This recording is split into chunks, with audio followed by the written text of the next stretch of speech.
Assalamualaikum warahmatullahi wabarakatuh. Perkenalkan, nama saya Pitasari. Saya dari kelas SI 4R STEM Royal Kisaran.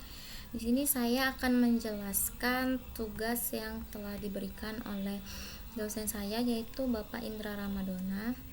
Langsung saja kita mulai.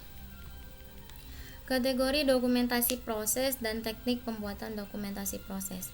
Jadi sebelum ke sana kita harus mengetahui terlebih dahulu apa itu dokumentasi proses. Dokumentasi proses adalah aktivitas yang dilakukan untuk mengetahui kondisi saat ini. Jadi dokumentasi proses itu adalah langkah paling awal atau paling pertama di dalam perusahaan. Adapun tujuan dari dokumentasi proses adalah mendokumentasikan proses yang dilakukan pada saat ini. Mendokumentasikan proses. Jadi tahapan-tahapan atau langkah-langkah yang kita lakukan akan didokumentasikan. Bisa dalam bentuk foto, video, ataupun juga catatan. Selanjutnya, dalam dokumentasi proses ada kegiatan mengidentifikasi proses bisnis. Yang pertama, membuat daftar seluruh proses bisnis yang ada di perusahaan. Seluruh proses yang ada di dalam perusahaan itu perlu kita buat daftar. Tujuannya apa? Agar suatu saat kita buat proses itu lagi, kita itu nggak lupa. Jadi udah ada catatannya, udah ada daftarnya. Kemudian yang kedua itu memetakan elemen-elemen berikut secara berurut. Elemen yang pertama itu ada strategi organisasi. Suatu organisasi itu pastinya mempunyai tujuan. Untuk mencapai suatu tujuan, pasti kita harus merencanakan strategi apa yang harus kita gunakan agar kedepannya itu strategi yang kita pimpin itu bakal berjalan dengan baik. Kemudian yang kedua itu ada stakeholder. Organisasi atau institusi yang dipengaruhi oleh atau memiliki kepentingan tertentu terhadap organisasi dan proses bisnisnya. Jadi stakeholder ini bisa dikatakan sebagai pimpinan ataupun juga manajer. Kemudian yang ketiga itu ada ekspektasi. Ekspektasi itu adalah harapan. Suatu organisasi pastinya kita memiliki harapan bagaimana kedepannya nanti, atau apakah pastinya kita menginginkan organisasi yang kita punya itu kedepannya itu baik gitu. Kemudian yang keempat adalah proses bisnis. Proses bisnis yaitu membuat, mendukung, dan memungkinkan produk atau jasa tersebut diproduksi. Selanjutnya,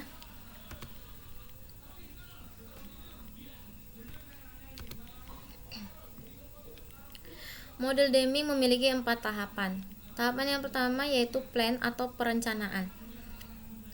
Artinya merencanakan sasaran. Jadi goal atau tujuan pasti untuk mencapai suatu tujuan atau goal itu kita harus merencanakannya terlebih dahulu.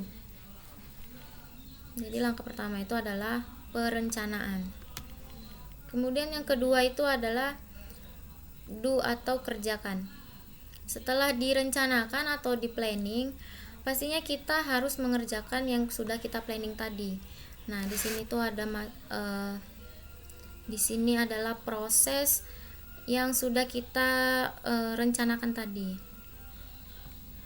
Kemudian yang ketiga itu cek evaluasi, artinya melakukan evaluasi terhadap sasaran dan proses serta melaporkan apa saja hasilnya. Setelah kita planning atau kita rencanakan, kemudian kita kerjakan, dan selanjutnya adalah melaporkan apa saja hasilnya. Yang keempat itu adalah menindaklanjuti, artinya melakukan evaluasi total terhadap hasil sasaran dan proses dan menindaklanjuti dengan perbaikan-perbaikan. Jika tadi di proses evaluasi itu ada kesalahan-kesalahan. Nah, di sini kita akan menindaklanjuti dari kesalahan tersebut dan kita akan memperbaikinya. Kemudian dokumentasi ada 2 macam. Yang pertama itu dokumentasi proses Dokumen-dokumen ini merekam proses pengembangan dan maintenance, rencana-rencana, jadwal-jadwal, dokumen kualitas proses, standar organisasi, dan standar proses. Jadi dokumentasi proses ini bisa dikatakan sebagai rencana-rencana, jadwal-jadwal, ataupun juga tahapan-tahapan juga bisa ya. Kemudian aktivitas-aktivitas yang kita lakukan, nah di sini tuh bakal didokumentasikan, disebut dokumentasi proses. Yang kedua itu ada dokumentasi produk. Dokumentasi ini menggambarkan produk yang sedang dikembangkan. Jadi produk yang kita kembangkan itu misalkan produk makanan. Nah, untuk mengembangkannya itu misalkan kita buat desainnya lebih menarik lagi, lebih bagus lagi. Nah, di sini tuh dokumentasi produk, mengenai produk, detail produknya gitu. Kemudian ada beberapa kategori dokumentasi proses. Yang pertama itu ada perencanaan. Perencanaan atau perkiraan dan penjadwalan merupakan dokumen yang dibuat oleh manajer yang digunakan untuk memprediksi dan mengontrol proses software. Untuk mengontrol. Jadi kategori dokumentasi ini tujuannya itu adalah untuk mengontrol suatu proses. Kemudian yang kedua ada laporan atau report, merupakan dokumen yang mencatat bagaimana sumber daya yang digunakan selama proses pengembangan. Nah, laporan berarti kategori dokumen ini adalah dokumen yang secara tertulis karena dia dalam bentuk laporan atau report. Yang ketiga ada standar. Dokumen-dokumen ini menentukan bagaimana seharusnya suatu proses diimplementasikan atau kita lakukan dalam kehidupan kita sehari-hari. Dokumen-dokumen ataupun proses-proses yang ada di dalam perusahaan itu bisa kita implementasikan, kita lakukan di dalam kehidupan kita sehari-hari. Implementasi berarti di sini tuh kita melakukan implement atau percobaan di dalam kehidupan kita sehari-hari. Kemudian yang keempat ada lembar kerja. Lembar kerja seringkali merupakan dokumen komunikasi teknis utama dalam suatu proyek. Nah, di dalam perusahaan itu pastinya kita memiliki langkah-langkah ataupun prosedur-prosedur kerja. Nah, prosedur kerja itu akan kita buat di dalam lembar kerja. Nah, di dalam lembar kerja itu akan kita susun lah di situ langkah-langkah ataupun tahapan-tahapan yang bakalan kita lakukan nanti untuk proses perusahaan gitu. Jadi langkah-langkahnya itu atau prosedur-prosedur kerjanya itu bakalan kita tulis di lembar kerja ini. Kemudian yang terakhir ada memo.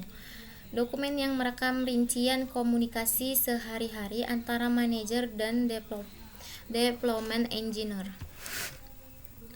Selanjutnya, tahapan dalam mendokumentasikan proses.